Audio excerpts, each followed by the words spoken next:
Hello, Robert. Thank Hi. you for coming to see me today. Okay. I think it's about 4 months since you were discharged from hospital. Yeah. So, how's it been going? All right, really. Obviously, I've had plenty of visits from the nurse and stuff. Back at work, that's been going okay. The occupational health guys have been helping with that. So they've been really nice. Feeling all right, not been worrying about things like I was, obviously. Feeling a bit tired with the medication.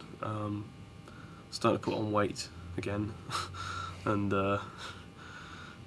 struggling to eat healthily because it's, I don't know, just eating, trying not to, but eating more rubbish than I used to and I want to. So yeah, and it's a bit. I mean, my boss has been really nice at work, but I'm just aware that I'm not back up to performing like I want to be, So, what were the things you wanted to talk about this morning? I want to talk about the medication. I think the amount I'm on. I mean, I've been ill. I appreciate that. It's making it difficult at work. It's making it hard. It's hard for me to get up in the mornings. I don't know. Maybe try something different or lower it, or maybe. I mean, ideally, I don't really want to be on the medication at all, if I'm honest. Okay. But it's up to what you say, I suppose. I mean.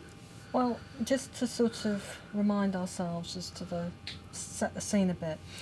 You've just had your 3rd hospital admission in 4 years of illness.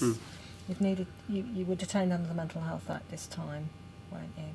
Yes. And when you're unwell, you have quite a few things which we, as doctors, call symptoms of illness, which are really real, which are real to you at the time, but which later I think you realise perhaps aren't.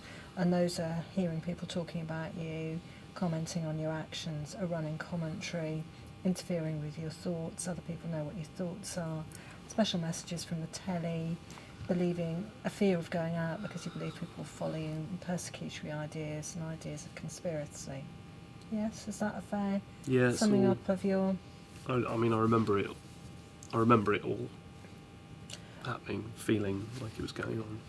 And on top of that, obviously, sleep disturbance and feeling distressed, which I fully understand. And you've had 2 major relapses of your illness, haven't you? And both of those have occurred at times when you've not been taking meds. Yeah. Yeah. Okay. True. We're just checking that we arrive at sort of where we're going to negotiate the difference. And you've recovered really well. You've managed to get back to work, and so that's a real plus. Yeah. But you're feeling hampered by the medication. Yeah, no, I don't. The last one I think I want to do is sound like I'm being paranoid, but I worry that. I mean, I only work 16 hours a week, but I don't want to. Having that structure is very important to me, and I want to be able to do it well, and I want my immediate manager to, think to. I mean, I know he has some understanding, but I want him to know that I am well and that I'm doing well. And sometimes it's a real struggle when I'm just feeling tired and, fed up, because I know it's because of the medication. It's not necessarily anything I'm doing myself, Okay, well, if we take it back, we're going to talk about what we do about your medication in a minute, but if we take it back, when you're not on any medication, you're not able to work at all. Yes. Are we going to agree that? Yeah, I agree. That's the starting point. And each time you've had a relapse, it's been longer than the time before. It was 4 months this time. I think it was 2 months the time before. And the first time you were ill, actually, things, once treatment started, got better really very quickly. Yeah. Yeah. So we need to find a medication that suits you, but which treats your symptoms. Yes. Yes. Now, you're not alone in worrying about olanzapine and weight. Lots of people do. Mm. So we need to think about, because it clearly treats your symptoms. Would you agree with that? Yeah. I mean, it does treat my symptoms. So, but Yeah, but I bring it up because it treats my symptoms when I'm really ill. But I don't. I mean, is with sort of talk. I mean, I had a bit of talking therapy after after it happened the first time, and that was really great. That helped. That sort of helped keep my head clear a lot. And then I think, admittedly, I kind of started thinking, oh well, I'm better now. And then I got to a point where I was thinking, I'm better now. I've started a relationship with someone. I don't need the medication anymore. And I appreciate that was wrong. But I would like to maybe explore if either a different medication or less medication, and maybe, talking to a counsellor or something, as in addition or something like that. I mean, there are talking therapies for schizophrenia, which, as you know, is what you've got, your diagnosis, and we've been through that before.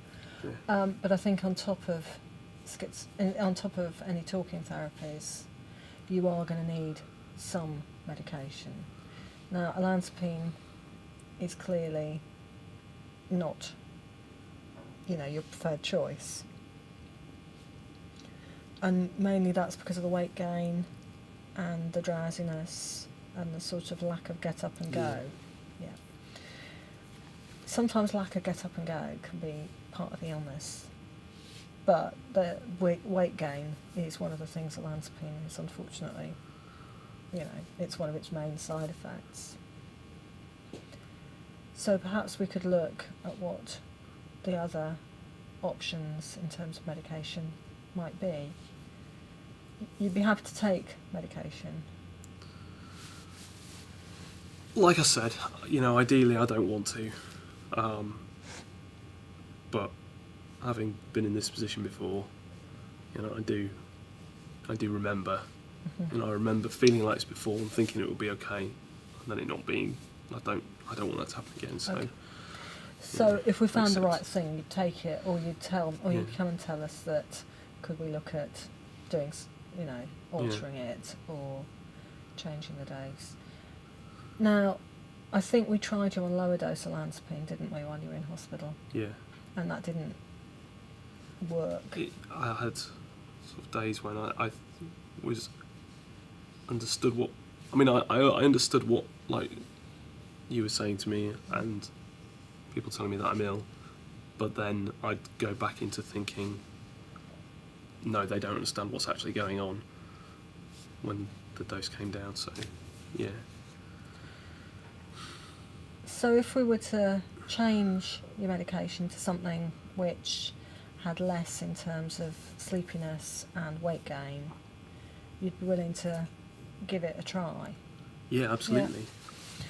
What we probably have to do is to sort of reduce the olanzapine as we build the other one up, so that we don't leave you in a period with no medication, since you've just got yourself back to work. Okay. And you'd obviously need to see us a bit more often. But with you working 16 hours, we could probably find times when you're not at work to do that. Yeah, that will be okay. I don't want to. I'd like to fit it in around my job if possible. I don't want to move things around there because I want to keep things as stable as possible at the moment. I understand that, and structure's really important. Yeah.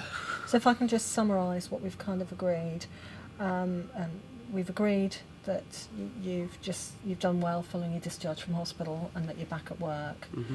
We've agreed that talking therapies have been helpful in the past and we'll explore those for the future, but that on their own they're not going to work in your case with 2 big relapses in 4 years.